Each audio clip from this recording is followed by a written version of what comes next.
Sí amigos, seguimos helados de frío pero a tope con los vídeos. El tema de hoy trata sobre la creación de contenido en China por parte de extranjeros, sobre todo los llegados de países occidentales. Porque últimamente aquí se ha hablado bastante de nosotros, pero hay que hacer una distinción importante antes de empezar. Por un lado están los que publican contenido dirigido a la audiencia china, en muchos casos hablando en chino. Y por otro lado están los que se dirigen a audiencias de otros países, entre los que estaríamos nosotros. Vale, nosotros también hemos publicado algunos vídeos en plataformas chinas como Bilibili con subtítulos en chino. Lo hicimos en colaboración con una empresa española, pero no funcionó, en parte porque siguen siendo vídeos en otro idioma y porque el auge de los bloggers occidentales ya pasó, ahora está en declive, luego os explicaremos por qué. Vamos a comenzar con los extranjeros que producen contenido en China para extranjeros. Nosotros encajamos en esta categoría y la verdad es que hemos vivido una auténtica montaña rusa con la pandemia. Lele y yo comenzamos a finales de 2016, para entonces ya había unos cuantos canales similares y la cosa iba en aumento. Recuerdo que por aquel entonces algunas empresas privadas de turismo como Ctrip ofrecían viajes organizados para creadores de contenido chinos y también extranjeros, pero nosotros solo pudimos participar en uno de ellos porque a menudo eran entre semana o muy lejos y teníamos que trabajar. Yo creo que aquello no estaba muy bien montado si lo que buscaban era atraer turistas de otros países, pero por lo menos se movía algo. Los gastos estaban pagados y aparte te podían ofrecer hasta varios cientos de dólares dependiendo de tu cantidad de seguidores. En 2019 estuvimos hablando con un agente de otra empresa privada para poder dar el salto a ese tipo de creación de contenido. Luego llegó la pandemia, cerraron las fronteras y adiós. Nuestras esperanzas de hacer vídeos de viajes, aunque fuese sin la ayuda de empresas del sector, se fueron a hacer gárgaras. Y por supuesto lo mismo les ocurrió a los creadores de contenido de otros países con planes de venir a China. Ahora bien, en los últimos meses eso ha cambiado de manera bastante llamativa, porque de pronto China ha dado facilidades nunca antes vistas para que los ciudadanos de un conjunto de países, no todos ellos desarrollados, puedan venir a hacer turismo durante 15 o hasta 30 días sin necesidad de visado. Ya hay 54 países desde los que se puede pasar hasta 6 días en China con una visa de tránsito. Esta visa se tramita en el aeropuerto, es muy fácil. Hay unos cuantos países hispanohablantes incluidos. Es posible que algún blogger al que seguís haya venido ya o tenga intenciones de hacerlo. Nosotros hemos visto varios casos y hasta se nos ha presentado la posibilidad de colaborar con ellos, pero con el lío de vida que llevamos es muy difícil. Y a lo mejor algunos pensaréis, todo esto a los chinos ni fu ni fa, ¿verdad? Porque como no pueden acceder a YouTube y otras plataformas occidentales, pues no, en China es muy fácil conseguir una VPN para saltar el cortafuegos. Y aunque en principio muchas son ilegales, no se suele perseguir su uso a menos que sea para cometer otros delitos. Y aparte empieza a haber cada vez más soluciones legales para usarlas. Antes también existían, pero eran más complicadas. Por lo que yo sé, solo se las daban a grandes multinacionales que operaban desde China y necesitaban una comunicación más fluida con el exterior. Por ejemplo, si venís de viaje, al menos en los grandes aeropuertos hay tiendas de empresas estatales chinas de telecomunicaciones que ofrecen tarjetas SIM con VPN incorporada. Y lo mismo pasa en Hong Kong, donde la oferta para roaming es todavía mayor. También puedes comprar tarjetas eSIM con VPN incluida que tienen acuerdos con teleoperadoras chinas. O sea, si las propias empresas estatales del país ofrecen el servicio o colaboran con terceros para el mismo fin, muy ilegal no puede ser. Y puedes estar muy tranquilo al usarlas, a menos que al mismo tiempo te dediques al fraude, por ejemplo. Solo por ver vídeos de YouTube o subir uno de tu viaje no te va a pasar nada. Es más, yo diría que extraoficialmente es justo lo que se espera. Las restricciones para acceder a estas plataformas no son solo una cuestión de censura, como dicen muchos. También entra en juego, entre otras cosas, el tema de dónde se almacenan los datos de los usuarios, algo que también pone muy nerviosas a otras potencias, como hemos visto con el caso de de TikTok. China insiste en que si las plataformas occidentales quieren operar aquí, los datos de los usuarios chinos también tienen que estar almacenados en el país. Si no pasas por ese tipo de normas, no te van a dejar operar. Con todo este rollo quiero decir que los chinos también se han enterado de esta nueva oleada de creadores de contenido occidentales. Hace no mucho se ha vuelto un tema casi viral en algunas redes sociales. Muchos han accedido a esos vídeos a través de VPNs, los han visto, han leído los comentarios y les ha llamado la atención la cantidad de gente que acusa a esos creadores de cobrar del gobierno chino. Bueno, ya os digo que si haces vídeos en China dirigidos al público de Occidente, esto es prácticamente inevitable, porque allí la propaganda contra este país está tan extendida que si muestras algo que no sea Mordor, algunos te van a acusar de recibir pagas. A nosotros nos han acusado un montón de veces de ello, aunque hayamos hablado en términos no muy positivos, por ejemplo, de la pena de muerte, las carencias de la seguridad social, las jornadas interminables de trabajo, el rechazo a los matrimonios del mismo sexo, el deterioro del patrimonio histórico y la contaminación, entre otros. De momento es lo que hay, no te vas a escapar de ese tipo de reacciones, aunque es posible que vaya cambiando. Con el aumento de los creadores de contenido y también los turistas que vienen a China, los que se dedican a presentar a este país como Mordor lo van a tener más difícil. Bueno, también pueden decir que estamos todos comprados, pero nosotros que nos dedicamos a hacer vídeos de viajes no hemos visto nada de eso. Antes hemos mencionado que en los años previos a la pandemia había agentes de empresas como Ctrip que organizaban viajes para creadores de contenido, pero no pocos de ellos se tuvieron que buscar otro trabajo durante la pandemia y ahora mismo nos da la sensación de que buena parte de esas redes están por reconstruir. Puede que para los grandes youtubers no sea así, pero nosotros al menos no recibimos ninguna de esas ayudas. Como mucho nos han dado entradas gratis en muy contados recintos turísticos, pero igual que a todos los creadores chinos con X número de seguidores, y esto es algo que ocurre en muchos otros países. De hecho, hace poco nos llegó una oferta oficial para promover el turismo, pero no de China, sino de Alemania. Les dije que me había quedado muy sorprendido y todavía no me han respondido, no sé cómo acabará eso. Entonces, ¿estaría bien que colaborásemos con el gobierno alemán para promover, no sé, el turismo en la Selva Negra? La verdad es que esas cosas las hace cualquier gobierno con una industria del turismo mínimamente desarrollada. Pero mientras sea solo para eso, para viajar, ¿qué problema hay? Si estuviésemos hablando de propaganda política, vale, pero para el turismo.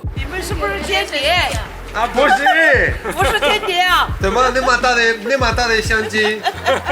Vale, ahora vamos con los creadores de contenido extranjeros que se dirigen a la audiencia china. Antes hemos dicho que muchos se comunican en chino y yo creo que es lo que verdaderamente los distingue de gente como nosotros. Pues bien, algunos han tenido un exitazo tremendo. Pueden estar a la altura de los youtubers más top, muy por encima de nosotros, siendo al mismo tiempo prácticamente desconocidos en sus países de origen. Pero como decíamos, su época dorada ya ha pasado, al menos para algunos de los que arrasaban hace unos años, y una de las razones destacadas es que hacían contenido exageradamente positivo sobre China. Y no lo decimos nosotros, sino un think tank chino, DNC Think, con sede en Pekín. Su estudio sobre el recorrido de ese tipo de bloggers nos ha parecido muy interesante. Por lo visto, su auge se dio desde 2008 con las Olimpiadas de Pekín hasta 2017, que es cuando comienza el declive. Algunos de esos creadores fueron invitados a programas de televisión de canales estatales, se formaron organizaciones y empresas a su alrededor y funcionó muy bien, pero algunos llegaron al punto de alabar ciegamente a China, palabras textuales del estudio. Y esto resultó en el cansancio de parte de la audiencia, que no escatimó en críticas e incluso burlas. Ese think tank también señala como causas del declive a las malas relaciones entre los Estados Unidos y China desde esos años, los efectos mediáticos de la pandemia y los ataques a algunos de esos creadores, a veces desde sus propios países de origen. Pero insiste en que aquello de ganar seguidores a base de repetir cosas del tipo amo China, sobre todo cuando se dice con un nivel de chino así,